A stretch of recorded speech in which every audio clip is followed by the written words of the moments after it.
A partir de agora, pela TV Zoom, está chegando mais uma edição inédita do nosso programa Entrevistas, que tem como a principal função te informar e te entreter, sempre às segundas-feiras, 21 horas, aqui pela TV Zoom. Hoje eu estou trazendo o cineasta Marcos Cinelli, que veio contar um pouco da sua vida e de toda a sua trajetória até se tornar cineasta, ou seja, um artista. Marcos, muito obrigado por ter vindo e até agradeço aqui no ar o intermédio da minha querida amiga Érica Mota, que foi ela quem fez esse intermédio logo. Ela que nos trouxe aqui. Ela é responsável aqui da nossa entrevista. Para você ser cineasta, pelo que eu estudei na pauta, você já fez de tudo. Você fez televisão, você fez teatro, você dirigiu, você produziu programa infantil. Oi? Atuo também. Atua também. Isso. Como que você migrou da televisão para o cinema? Não, foi o contrário. Ah, foi o contrário? Do cinema para a televisão. Porque eu sou de um tempo que o cinema era artesanal. Quando você era negativo, você tinha que correr com um copião para ver se ficava bom. Entendeu? Foi o contrário. Um cinema artesanal, né? Porque hoje em dia, o que acontece? Tanto que eu estou vindo aqui para Friburgo para implantar um polo, um núcleo de cinema digital. Porque hoje em dia é fácil fazer cinema, não é tão difícil assim. O custo que é. Hoje em dia você, por exemplo, grava em digital e depois você faz a telecinagem, passa para negativo, se quiser negativo, entendeu? Agora, Marcos, isso que você está me falando, firma-se aquela ideia do Glauber Rocha, uma câmera na mão e uma ideia na cabeça? Isso, justamente. Uma câmera na mão e ideia na cabeça. Hoje em dia é fácil fazer. Hoje em dia é fácil. Porque você pega as cenas, errou, você volta, você pode apagar, você aproveita, entendeu? Eu gostava do que eu estava, quando que nós estamos fazendo implantar esse núcleo de cinema aqui, somente eu vim para isso, para dar uma oficina, um desafio, que a Érica me disse, vamos fazer um desafio, digo, vamos montar um curto de 72 horas, produzir, editar, e foi isso que foi feito. Foi o maior sucesso. Em 72 horas nós produzimos, ensinei a fazer continuidade, ensinei a fazer a sequência. Quer dizer, estou ensinando, estou preparando um grupo para que se produza cinema, até para televisão, quem sabe. Agora, percebe-se muito que até existem escolas de cinema fora de Friburgo, no Rio de Janeiro, em São Paulo. Acredito que Belo Horizonte também tenha. É o embrião para se ter uma escola de cinema em Nova Friburgo? Essa é a sua ideia? Sim. A Estácio, ela podia implantar isso aqui, entendeu? Uma escola de cinema aqui. Porque o que acontece? Eu sou de uma época que o cinema era artesanal, entendeu? Era artesanal. Era mais, hoje em dia você tem um efeito de computador que há uma maquiagem danada. Quer dizer, eu até fico assim, quando assisto filme, eu digo, vai acontecer isso assim. Você já conhece o sistema que é feito, você já sabe o que vai acontecer. Às vezes fica sem graça para mim, entendeu? Ontem eu estava assistindo um filme de cowboy que estava... os bois, eu falei, quer apostar como é que ele vai soltar esses bois? Né? O cara, caramba, mas é a imaginação fértil das pessoas. Como que faz um cineasta poder ver um filme sem surpreender? Isso é um problema. É um problema? É um problema. Porque, por exemplo, eu me especializei em chroma key, entendeu? E muita coisa que você vê não está acontecendo. Você sabe como é que é feito, entendeu? Você conhece o truque. Entendeu? Então, para te surpreender, tem que ser muito bom, muito bom. Estava assistindo, pena que eu não trouxe aqui, aquele filme que o cara luta com um tigre o tempo todo no barco, ele não tem tigre nenhum ali, entendeu? Não existe aquele tigre. De fato, foi feito em chroma key. Em chroma key. Eu esqueci o nome do filme, mas a minha eu sei qual é, foi feito em chroma key, também esqueci agora, mas foi feito em chroma key, todo o tempo em chroma key. Parece que o filme foi inspirado na obra do Moacir Clear. É isso mesmo. Não foi? Foi isso mesmo. O garoto no barco e o tigre. Isso. O lúdico ainda permanece no cinema atual? Ou você acha que o cinema está ficando muito... técnico. Eu ia utilizar mecanizado, mas o trabalho autoral perde um pouco, porque você põe até uma capotagem, você vê o carro, ele inclina o carro e o computador faz o carro girar várias vezes, entendeu? Então, muita coisa que é feita ali, está se perdendo a essência. Porque, por exemplo, cinema, por que eu gostava do cinema? Eu gosto do cinema porque era artesanal, entendeu? Você tinha que produzir artesanalmente, não tem essa tecnologia que tem hoje. Então é mais fácil de fazer hoje em dia, cinema está mais fácil. Então nós podemos dizer que os grandes filmes feitos por Bergman, Godard, Fellini, Nossa, Pasolini. nossa. São cinemas artesanais feitos com uma grandeza esplendorosa. Esplendorosas. É igual, tipo, a música, Beatles, quando a música dos Beatles não tinha tecnologia que tem hoje de sonorização. E olha a qualidade de som que se tinha, entendeu? Era amplificadores valvulados, não é agora tudo. Quer dizer, é isso aí. Qual cineasta que te inspira? Eu gosto de todo mundo, cara. Eu tiro um pouquinho de cada um. Gosto de cinema francês, que é um cinema detalhista. É verdade. O cara vai abrir, você levar a mão, virar a fechadura, entendeu? Eu gosto de todo tipo de cinema alemão. Eu gosto de todo tipo de tudo ligado ao cinema. Eu gosto. Eu fico olhando, entendeu? Analisando como foi feito, a dificuldade que foi feita. Hoje em dia é aquela coisa de essa tecnologia avançada é muito bom, mas o trabalho autoral que é o necessário se vê pouco.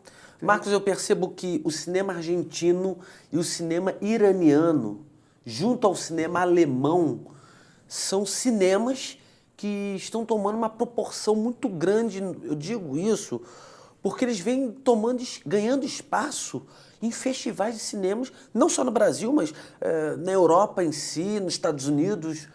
Eu participei de um filme chamado Manouche. Manouche era um filme cigano, que foi musicado pelo Paco de Lucio. E sabe, nós ganhamos um prêmio na Alemanha. Por quê? Porque ele tinha uma linguagem própria. Porque embora você não fale o romanê, entendeu? Que é a linguagem cigana, entendeu? Mas a gente fez uma linguagem própria, porque dizer, não ficou anacrônico, ele serve para qualquer época que você passasse, tinha uma linguagem própria, que ninguém entendia, mas é uma coisa que se mostrava como era. Foi Thelma Heston, Drica Moraes, esse foi o elenco Breno Moroni, Lélia Brando, foi um elenco de peso. E nós ganhamos um prêmio na Alemanha, o Paco de Lucia, quando esteve no Brasil, musicou esse filme, e foi um prêmio na Espanha e outro na Alemanha. Tanto que o seu Luiz Carlos Begasso, que foi um dos diretores, não retornou, porque nós fizemos em regime de cooperativa e que se fosse colocado no festival ganhasse, o dinheiro seria dividido entre os atores e as produções, porque não foi feito sem dinheiro pela antiga Embrafilme.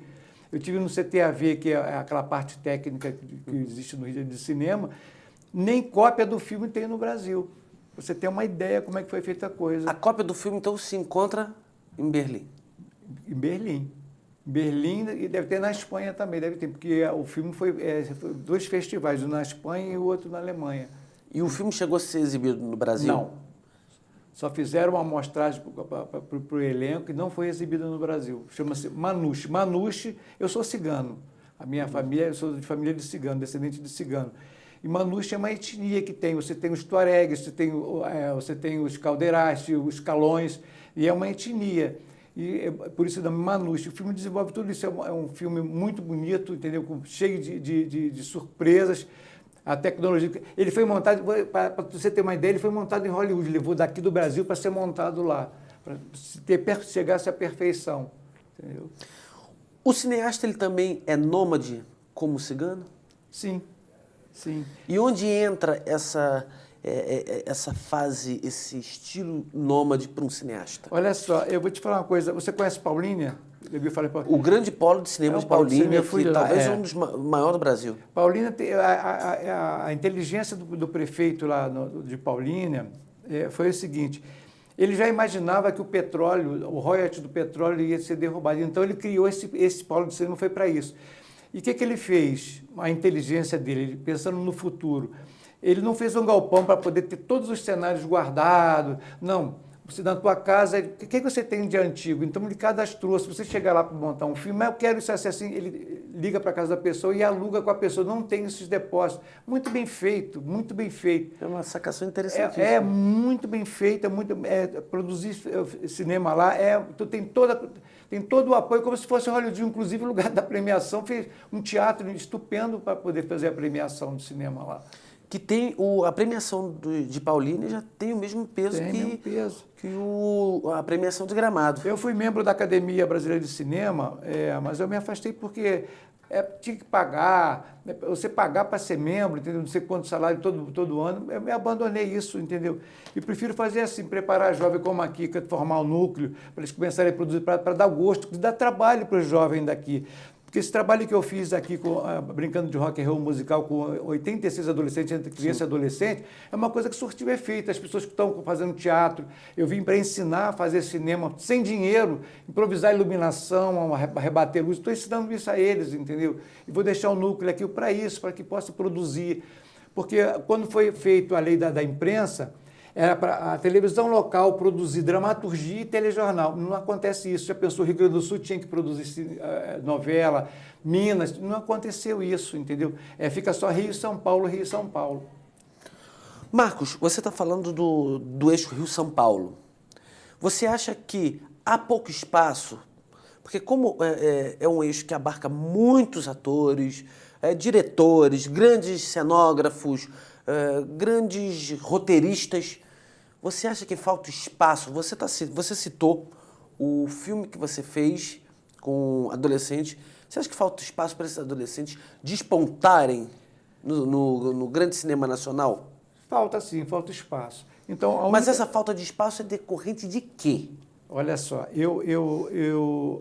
pela manipulação, a gente não quer. Eu, por exemplo, eu vou te explicar uma situação, eu não vou citar o nome aqui. Eu trabalhei na Manchete muito tempo, fiz Pantanal, fiz Vida Nova, fiz uma série de coisas. Mas você participou como ator? Como ator. E diretor também, alguma coisa como diretor. O que acontece é o seguinte, o jovem só TV Globo ou Record. E o que acontece? Um cadastro de atores tem mais de 50 mil atores. Eu fui diretor no Sindicato de Artistas durante 13 anos.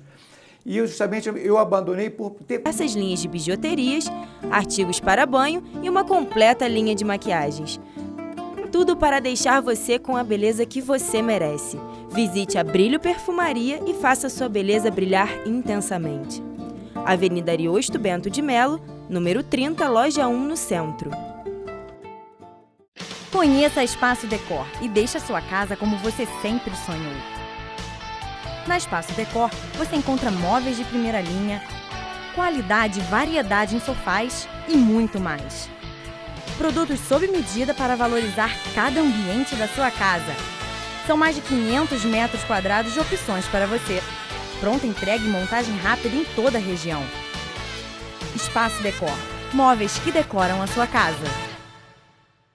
Invista na qualidade de vida de quem você ama. A Pousada Outono trata com muito carinho e respeito aqueles que passaram a vida toda cuidando de você. Com uma equipe altamente especializada, oferecem aos idosos atividades terapêuticas e de lazer em um ambiente acolhedor, cercado pela natureza. Pousada Outono, o melhor em hospedagem e cuidados para a terceira idade.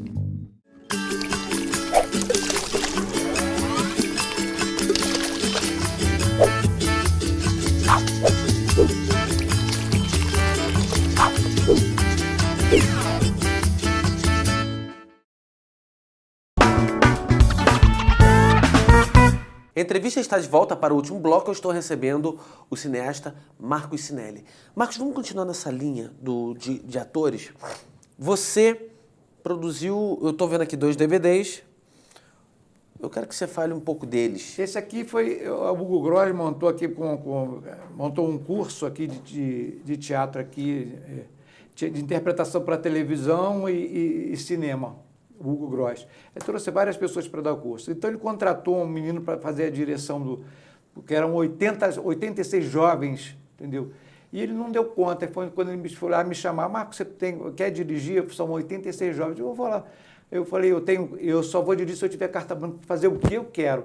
Aí eu cheguei, a Érica me trouxe, me indicou, entendeu? Aí o Hugo Gross me contratou. Eu digo, rasga esses textos que vocês não estão conseguindo fazer. Em um mês eu montei Brincando de Rock and Roll, contando a trajetória do que aconteceu nos anos 60, da repressão, 60, 70, 80, até os dias de hoje, com os jovens, com poesia, usando música e poesia. Fiz eles gostarem de poesia, que não gostavam de poesia. Ler que poesia tem sentido. Cada coisa que acontecia mostrava como um texto poético. E ficou um espetáculo bonito. Você trabalhava os textos de quem? De Carlos Drummond de Andrade? Não, eu trabalhei com um texto de uma portuguesa chamada Marina Moura. que ela é poetisa e tem uma conotação social forte o texto dela. É um texto, não tem simetria, é livre, entendeu? Que você pega cada texto dela e monta em cada situação de cada década passada, de 60, 70 e 80. Que ela escreve sobre isso, tem uma conotação forte. Então, podemos dizer que ela tem uma influência grande dos poetas portugueses, Camões, Fernando Pessoa, Justamente, Fernando Pessoa. Sofia de Mello Brenner. Isso aí, Flor Bela Espanca. Flor Bela Espanca. Agora, o outro DVD. O outro foi isso. Aí a Érica disse, Esse aqui, está aqui, que foi Um Noivo em Apuros. Porque nós íamos montar viagem... Me empresta aqui que eu vou mostrar. Um Noivo em Apuros, atores. Tá o nome de todo mundo aqui. Leonardo Dias, Érica Lumiere, Érica Mota, Marlene Freitas, Sidney Marchon, Caira Souza, Larissa Oliveira, Iago Musi, Sueli Toledo. Participação especial de Francisco Mota. Raquel... Aqui eu não estou... Raquel. João Miguel Acre. Elenco de apoio Eliana Souza, Roberta Miranda dos Santos, Alice Mota. Olha, e sua direção está aqui escrito. Eu fiz uma direção geral, porque eles mesmo quem dirigiu foram eles, sabe? E a direção de fotografia do Jonas Wanderroche. Wanderroche. Quem fez a trilha sonora? Está aí o nome dele. Está aqui? Está aí, as músicas são da Érica, Érica Mota. As músicas são da Érica Mota. A Érica, ela coloca a melodia. Ela coloca a melodia, justamente. Está aqui, Um Noivo em Apuros. Vocês filmaram O Noivo em Apuros em quanto tempo? Também 72 horas. Entre produção... porque eu participei agora um curta lá no Museu do Amanhã, 72 horas, eu trouxe isso para cá, Filho do Mal. Só que o curta de lá é 6 minutos, tinha que produzir, se dava um tema, tinha que produzir. Teve várias pessoas produzindo, eu falei, vou levar isso vou também levar para ver se funciona, e funcionou. Só que lá foi montado com produtoras, com pessoal fazendo de faculdade. Aqui não, eu peguei, trabalhei, olha, que é assim que se faz o esquema, montei todo o esquema, a luz, ensinei luz, ensinei a fazer continuidade. Então, eu preparei uma equipezinha e vamos montar, e eu supervisionando, entendeu? E em 72 horas deu para fazer, imagino que isso dá para fazer, porque eles querem fazer uma viagem aterrorizante, eu quero ter pessoal para poder trabalhar nisso, entendeu? Para não estar precisando trazer profissional do Rio, com eles mesmo, vão aprender a produzir, a iluminar, entendeu? A saber a temperatura de cor para poder fazer... Que é fundamental. A fotografia é luz. Se você não fizer uma boa luz, você não tem uma boa fotografia. De dia, você sai, você filmar de dia no sol é horrível, porque dá muita sombra. Quando está nublado, não vou fotografar. Pois nublado é que é a época para fotografar, que a luz ela se expande mais, espalha mais, você tem mais, entendeu? Porque a temperatura Kelvin da luz na rua é de 6.500 a mais de 6.500, dependendo do horário que você está filmando, da sombra. Então, ensino tudo isso, rebater luz. A sombra, em janeiro, 1 da tarde. Nossa Senhora. Explode, né? E hoje em dia você tem recurso, no caso deles, eles não têm recurso de uma câmera que tenha filtro, você fechar a íris da câmera, entendeu? Abrir, entendeu? Diafragma, essas coisas. É uma câmera semi-profissional e foi gravado com uma câmera pequena, entendeu? Se faz vídeo, se faz curta-metragem com celular hoje em dia. É verdade. Tem celular. Marcos, você é do tipo do cineasta camaleão que fez um filme, depois já está pensando preparar um musical, ou então preparar um curta e depois volta para o filme. Você tem essa necessidade? Eu estou dirigindo, eu não paro, entendeu? Eu não paro. Eu estou dirigindo um filme cigano, chamado Feitiço Cigano, uma história cigana, que é um cigano se apaixona pela uma gádia. Gádia é não ciganos, eles chamam de gadião. Então, acontece todo um trama em cima. Eu estou filmando. O que aconteceu que morreu uma das pessoas que era cigano mesmo, e ficaram em luta, e nós paramos, tivemos que refilmar tudo, porque não dava continuidade, não engorda, o cabelo cresce, não fica igual. Entendeu? Então, refilmando todo o processo. Você falou engorda, cigano come muito? Muito. É mesmo? Cigano é muito família, festeiro, muita dança, muito, entendeu? Você, é uma coisa Comida, vinho. muito festeiro. Um casamento cigano leva até uma semana, uma festa cigana. Porque quando não se tem muito dinheiro, é 3 dias de festa. Quando não se tem muito dinheiro. 3 dias de festa. Não, os casamentos foi muito simplesinho, durou 3 dias. É uma semana de festa, cara. É uma comemoração e vem tudo que é lado, entendeu? Muito família, cigano é muito família. Você se identifica com qual linhagem dos ciganos? Bom, a minha descendência, os primeiros ciganos vieram para o Brasil em 1574. Porque você é um cineasta bem tuareg. Bem tuareg, bem do deserto, bem nômade. O que acontece é o seguinte, os primeiros ciganos vieram para o Brasil em 1574. João Torres vieram como degredado por ser cigano. Simplesmente isso, veio para cá. O João Torres, que é a família Torres, vieram para o Rio Grande do Sul. O que aconteceu com o desenvolvimento industrial? Os caldeirastas é que faziam as caldeiras, aproveitaram para o desenvolvimento da indústria, para fazer caldeiras, essas coisas aqui. Vieram para o Rio Grande do Sul foram para Minas para São Paulo e para o Rio de Janeiro. E onde eles se deram melhor foi no Rio de Janeiro. Entendeu? Os ciganos, historicamente, foram muito perseguidos. Até hoje, né? Você já pensou em fazer algum filme, ou pelo menos desenvolver um curta-metragem mencionando essa perseguição do povo cigano? Também, porque a minha própria história, entendeu? É uma história que todo mundo diz assim, o cigano rapta a criança, não é, né? Já ouviu falar dessa história? Já. Na minha história foi o Porque contrário. criava-se um preconceito com os ciganos. Não, porque o cigano não vai lá porque os ciganos vão te levar, mas eu achava interessante porque eles ficam ali, fumam um cachimbo, tem uma fogueira. Porque antigamente em Friburgo os ciganos ficavam aqui na Via Expressa, quando a Via Expressa não era, não tinha sido asfaltada. Mas hoje em dia você vê, São Paulo que tem mais grupos de ciganos, tem associações de ciganos lá. Você vê, às vezes, um acampamento em pobre, um Hilux parado ali, entendeu? Pedindo donativo com a Hilux parado, entendeu? Aí o que acontece é o seguinte, a minha história é o contrário. A minha mãe era cigana, minha avó era cigana. E meu pai não, era um gádio, eu não era cigano, entendeu?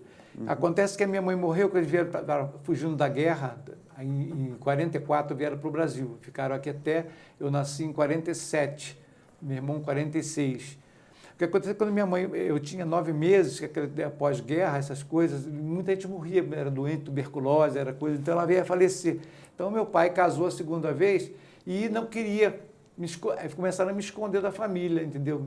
Eu vim ter contato com a família de cigano com 26 anos de idade. Que aí comecei a procurar e fui descobrindo o que era, que tudo isso foi ocultado. Ou seja, em 1973. 73.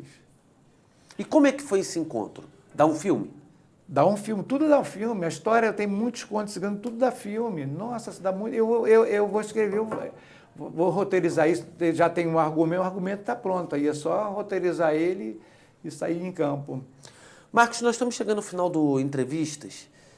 Quero primeiramente agradecer muito sua participação. Achei incrível que num ano trazer 2 cineastas, a Érica Mota e agora você.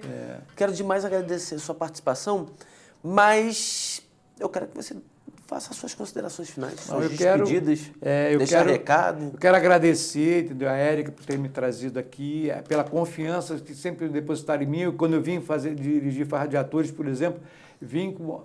Ninguém acreditava que ia sair isso, que saiu, mesma coisa, eu falei, vamos fazer a viagem aterrorizante? Vamos fazer, então, vou preparar uma equipe aqui para poder trabalhar e ensinar, porque eu vou sair e vai continuar trabalhando, uma coisa, simplesmente, Antônio, eu montei um curta-metragem, foi pequeno assim também, o pessoal está fazendo longa-metragem, está fazendo filme direto, formou-se uma equipe, entendeu? Aí sabe o que acontece? Começa a buscar faculdade. Podia ter uma faculdade aqui, ter uma coisa, entendeu? Começa a procurar, a estudar, mas tem que ler mais, tem que poder se atualizar, entendeu? Para poder sair uma boa coisa, entendeu?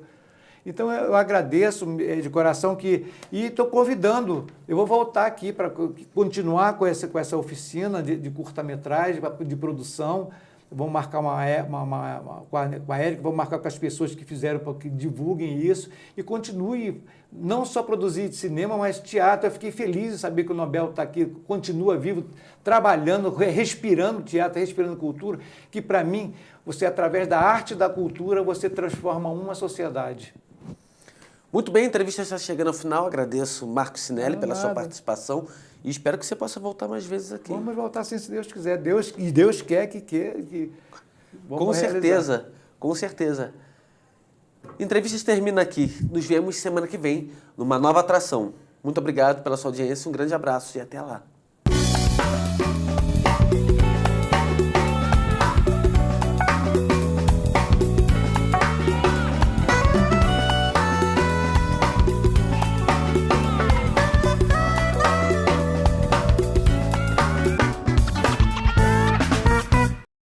Este e outros programas você assiste no aplicativo TV Zoom.